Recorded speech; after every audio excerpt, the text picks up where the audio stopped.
Student, we had read in the previous video that the third estate representative has started making the constitution, and then constitution was adopted by the representative and the people of that uh, place, that is France, and Louis XVI also accepted to reduce the powers and privilege of the people of first and second estate. So now we will read about the France becomes a constitutional monarchy. So the National Assembly compiled the draft of the constitution in 1791. Its main object was to limit the powers of monarch.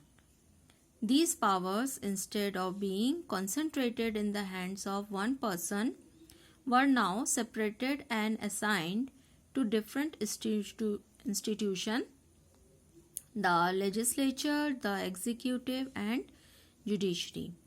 This make France a constitutional monarchy. तो यहाँ पे constitutional monarchy से हम क्या समझें कि अब जो फर्स्ट और सेकेंड स्टेट के लोग थे या उन्हें मोनार्क कहा जा रहा था, उनके पावर्स अब लिमिटेड कर दिए गए हैं और पावर्स अब सभी लोगों के बीच में डिस्ट्रीब्यूट कर दिया गया। साथ ही साथ यहाँ पे लेजिस्लेचर, एग्जीक्यूटिव एंड जुडिशरी, ये 3 डिफरेंट इंस्टीट्यूशन बनाए गए जिनसे कि सभी के हाथ में पावर अब आ जाए। इस तरीके से फ्रांस जो है एक कॉन्स्टिट्यूशनल मोनार्ची फॉर्म में आ गया। यहाँ पे एक डायग्राम आपको दिख रहा है कि कैसे ये कॉन्स्टिट्यूशन वर्क कर रहा था 1791 में फ्रांस में। तो ये आप देखें, यहाँ पे active citizen and passive citizens दिए हुए हैं। तो एक्टिव सिटीजन्स कौन थे? Entitled to vote about 4 million of population of 28 million. Active citizen जो वोट कर सकते थे वो कितना थे? 28 मिलियन टोटल पॉपुलेशन थी, उसका 4 मिलियन के आसपास जो पीपल थे they can vote. And passive citizens दिया हुआ है, no voting rights, about 3 million men, women, children and youth below 25 years. So they are known as the passive citizen.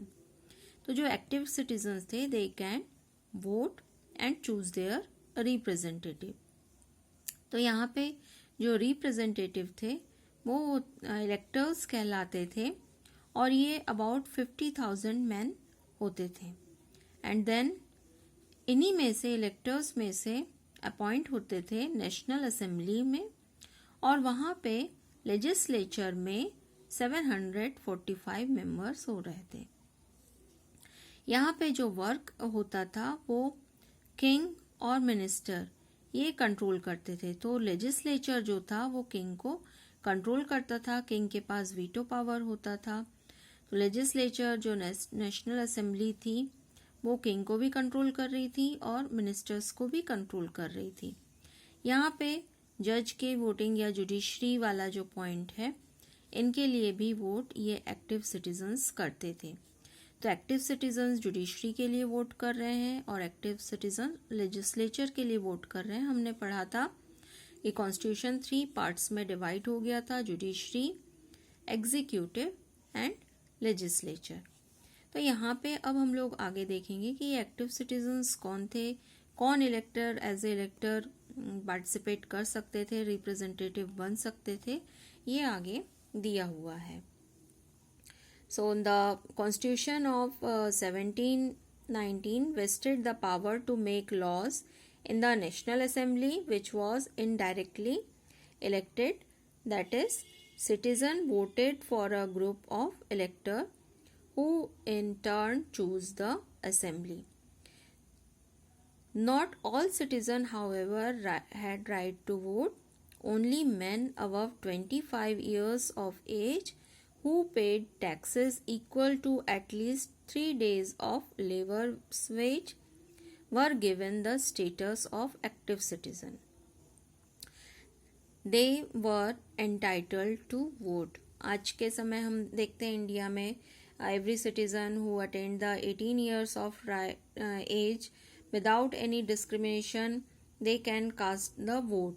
But इस समय यहाँ पे सभी को वोटिंग पावर नहीं दिया गया था. कौन वोट दे सकता था? जो 25 इयर्स से ज़्यादा का एज का हो, साथ ही साथ वो कम से कम 3 days लेबर वेज के अकॉर्डिंग उसने टैक्स पे ही हो, ये पर्सन ही वोट कर सकते थे. ये कहलाते थे एक्टिव सिटीजन्स. तो ये पैसिव सिटीजन्स भी हम लोगों ने पढ़े, तो जो वोट कास्ट नहीं कर सकते थे. और यही एक्टिव सिटीजन्स में से ही फिर आगे इलेक्टर्स और फिर आगे नेशनल असेंबली में लोग जा सकते थे. To qualify as an elector and then the member of assembly, a man had to belong to the higher bracket of taxpayer. तो यहाँ तो टैक्स पेयर जो है वो वोट कास्ट कर सकता है, और फिर जो इलेक्टर्स हैं या नेशनल असेंबली में मेंबर्स हैं तो वो कैसे अपॉइंट होते थे? जो हाईएस्ट टैक्स पेयर पर्सन होगा वही वोट कास्ट जो है कर सकता था, और साथ ही साथ ये इलेक्टर्स एंड नेशनल असेंबली में एज ए मेंबर पार्टिसिपेट कर सकता था. The constitution began with a declaration of the right of man and citizen. Rights such as right to life, freedom of speech, freedom of opinion, equality before law were established as natural and inalienable rights. तो ये rights सभी men and citizens को दिए गए थे. That is, they belong to each human being by birth and could not be taken away. तो सभी लोगों को ये सभी तरह के राइट्स दिए गए थे, और ये बाय बर्थ उनको ये राइट मिल रहा था, और इनको कोई भी इनसे छीन नहीं सकता था. It was the duty of the state to protect each citizens natural right. तो ये भी बता दिया गया था कि ये जो नेचुरल राइट्स हैं सिटीजन्स के, इनको किसे प्रोटेक्ट करना है? ये ड्यूटी है स्टेट की. जो गवर्नमेंट में जो वर्क करेंगे उनकी ड्यूटी है कि वो इन सिटीजन्स के नेचुरल राइट्स को प्रोटेक्ट करें. यहाँ आपको दिख रहा है the declaration of right of man and citizen. तो कौन से राइट्स दिए गए थे? First is man are born and remain free and equal in right. The aim of every political association is the preservation of natural and inalienable right of man. These are liberty, prosperity, security, and resistance to oppression. Next one is the source of all sovereignty resides in the nation. No group of individual may exercise authority that does not come from the people. Liberty consists of the power to do whatever is not injurious to other. तो किसी को किसी तरह की injury ना हो, इस तरह की बात कही गई थी. The law has the right to forbid only action that are injurious to society. तो ऐसा कोई काम नहीं कर सकते थे लोग जिससे लोगों को, दूसरों को किसी तरह की इंजरी हो. Law is the expression of the general will. All citizens have the right to participate in its formation personally or through their representative. All citizens are equal before it. तो यहाँ पे आप जो भी यहाँ पे दिया है, law is the expression of the general will. तो जो citizens हैं उनको right दिया गया था कि किसी भी तरह के उसमें they have right to participate in its formation. तो लॉ का फॉर्मेशन जब भी कुछ होगा तो उसमें पर्सनली या रिप्रेजेंटेटिव्स के थ्रू वो पार्टिसिपेट कर सकते हैं. No man may accused, arrested or detained except in case determined by the law. तो किसी भी पर्सन को जो लॉ में डिटरमाइन किया गया है उन केसेस के अलावा किसी भी तरह के केसेस में किसी को भी अरेस्ट नहीं किया जा सकता था या एक्यूज नहीं किया जा सकता था। Every citizen may speak, write and print freely. He must take responsibility for the abuse of such liberty in case determined by the law। तो सभी प्रत्येक सिटीजन्स को ये स्पीक, राइट एंड प्रिंट ये फ्री किया गया था, और जो भी कुछ वो लिख रहे हैं या बोल रहे हैं, प्रिंट कर रहे हैं, तो वो लॉ के अकॉर्डिंग होना चाहिए। अगर वो लॉ के अकॉर्डिंग नहीं होगा तो उस कंडीशन में उन पे केस बन सकता है। Next one is for the maintenance of the public force and for the expenses of administration A common tax is indispensable. It must be assessed equally on all citizen in proportion to their means। तो अब जो tax की बात की गई थी, तो tax सभी लोगों पर लगाया गया था according proportion to their means क्या, उनकी इनकम कितनी है इस बेसिस पे लगाया जा रहा था। Since property is a sacred and inviolable right, no one may be deprived of it unless a legally established public necessity requires it. In that case, a just compensation must be given in advance। तो सभी लोगों के पास right to property की बात थी, और अगर किसी कंडीशन की वजह से किसी पर्सनल प्रॉपर्टी को गवर्नमेंट ले रही थी तो उस कंडीशन में उनको कंपनसेशन पहले ही दिए जाने का प्रोविजन किया गया। अब यहाँ नेक्स्ट पेज पे देखें आप, इसमें दिया है रीडिंग पॉलिटिकल सिंबल्स। तो कुछ मैक्सिमम जो men and women of 18th century they could not read और write, so images and symbols were frequently used instead of printed words to communicate important ideas. तो ये पेंटिंग्स दी गई थी communicate करने के लिए for those who can not read और write. तो फर्स्ट क्या दिया हुआ है, ब्रोकन चेन। तो chain were use to fetter slaves. A broken chain stand for the act of becoming free. तो ये चेन टूटने वाला एक पिक्चर आप देख रहे हैं, ब्रोकन चेन, टूटा हुआ चेन है। तो क्या बताता है कि अब आप स्लैब नहीं है, आप फ्री हैं। Next one is the bundle of rods और fishes. One rod can be easily broken, but not an entire bundle। Strength lies in unity। तो यहाँ पे आप देख रहे हैं एक रॉड आगे की तरफ निकला हुआ है और पीछे की तरफ एक बंडल दिया हुआ है।